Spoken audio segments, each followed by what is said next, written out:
Arah kebijakan. Strategi OJK dalam rangka menjaga stabilitas sektor jasa keuangan dan menghadapi tantangan ke depan, namun tetap dapat menjaga pertumbuhan ekonomi nasional, yaitu melalui A. Kebijakan menjaga stabilitas sistem keuangan. 1. Dampak permasalahan perbankan di Amerika Serikat dan Eropa relatif terbatas terhadap industri perbankan Indonesia.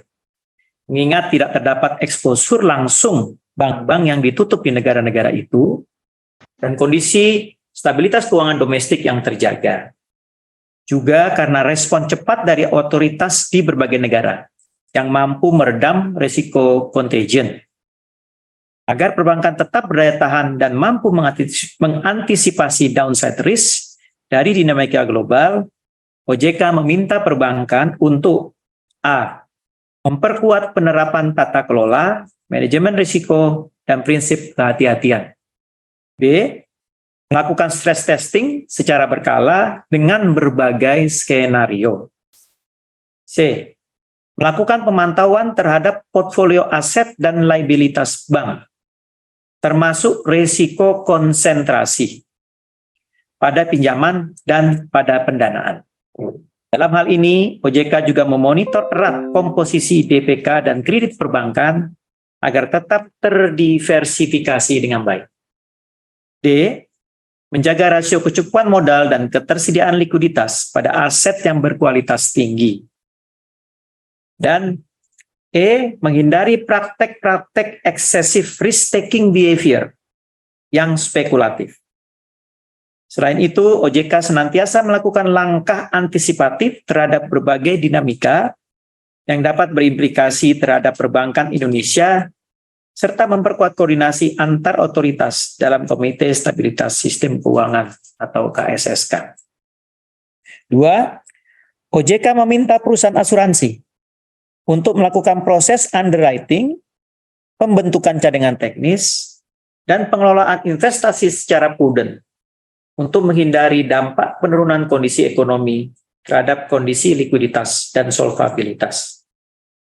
Hal dimaksud dilakukan agar perusahaan asuransi tetap resilient dalam menghadapi ketidakpastian ekonomi global yang dapat mempengaruhi siklus pasar asuransi, khususnya akibat kenaikan pada biaya modal dan eksposur risiko yang dapat diasuransikan, terutama yang sensitif terhadap kondisi ekonomi. 3. Untuk memitigasi kemungkinan dampak rambatan akibat berakhirnya kebijakan restrukturisasi kredit pada beberapa segmen dan sektor tertentu, OJK memastikan LJK telah membentuk dan mengevaluasi kecukupan pencadangan, termasuk secara berkelanjutan meminta LJK untuk melakukan reassessment terhadap kondisi debitur yang sedang direstrukturisasi, serta kemungkinan penurunan dan tekanan lebih lanjut terhadap debitur dimaksud. 4. Mempertimbangkan fluktuasi pasar keuangan global yang berpotensi masih akan berkelanjutan, OJK memonitor erat kecukupan likuiditas perbankan, khususnya ketersediaan dan komposisi portfolio surat berharga yang tergolong sebagai alat likuid berkualitas tinggi atau disebut high quality liquid asset. B. Terkait kebijakan penguatan sektor jasa keuangan dan infrastruktur pasar. 1. OJK mendukung implementasi kebijakan devisa hasil ekspor, sumber daya alam, yang memperkenalkan pemanfaatan instrumen term deposit operasi pasar terbuka konvensional dalam valuta asing di Bank Indonesia sebagai alternatif penempatan dari dana DHE yang disimpan di Indonesia dan berlaku di awal Maret ini. Dukungan OJK dilakukan melalui panduan bagi perbankan terkait penyajian aktivitas penempatan TD operasi pasar terbuka falas BI dalam laporan keuangan bank sebagai berikut. Pada saat eksportir atau nasabah memilih DAE SDA ditempatkan pada TD OPT falas BI, maka dana eksportir yang ditempatkan di TD OPT falas BI dapat disajikan sebagai liabilitas lainnya Dan di sisi aset penempatan disajikan sebagai aset lainnya. Bank menyajikan fee atau imbal hasil yang diterima dari BI sebagai pendapatan non-bunga.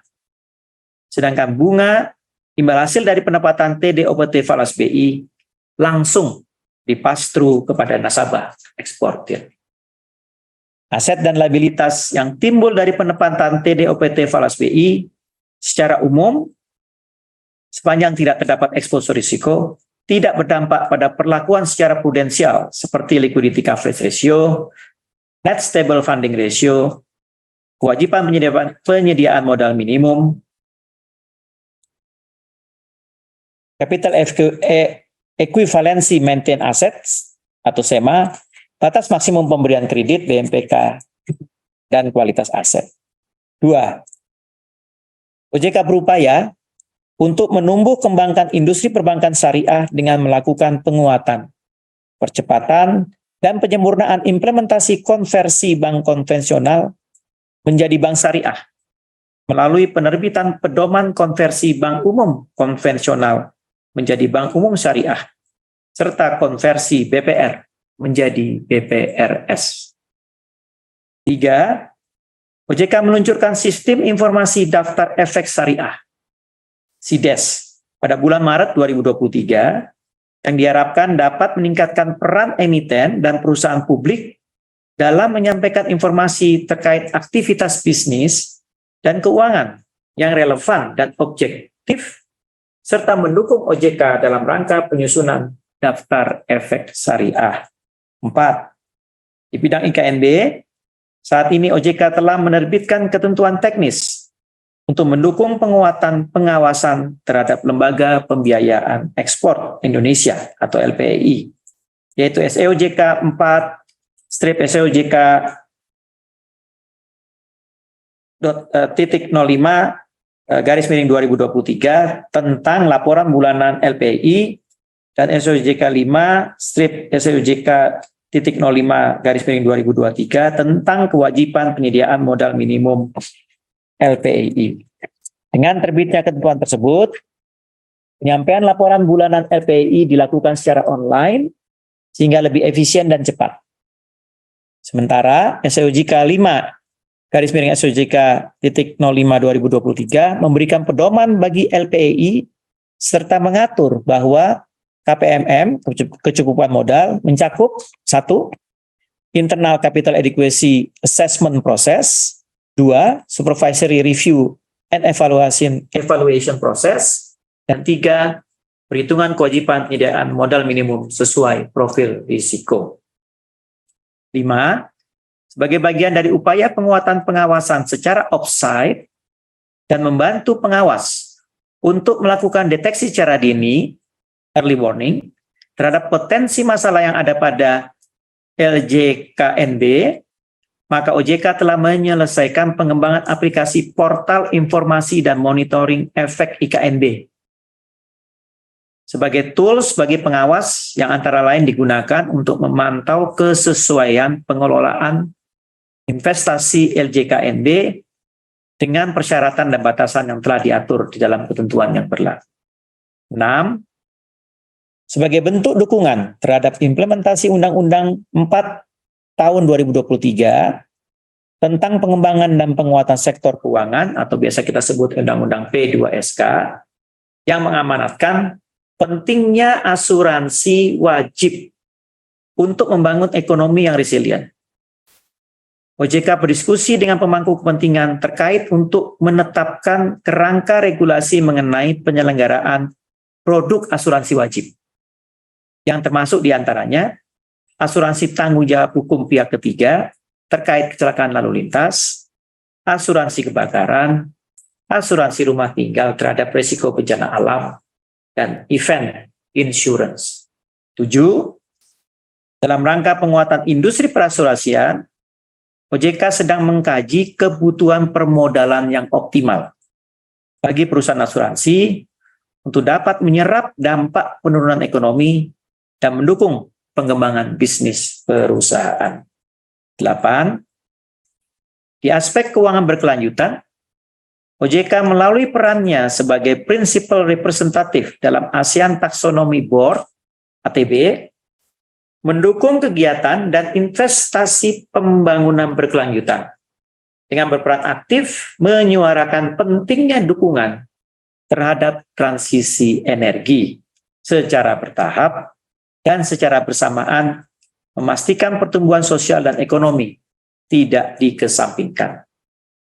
ASEAN Taxonomy Board (ATB) pada 27 Maret 2023 menerbitkan Asian Taxonomy for Sustainable Finance version 2 (ATSF versi 2) untuk memfasilitasi upaya transisi hijau negara ASEAN sehingga dapat menarik investasi global untuk mendukung pembangunan berkelanjutan di kawasan.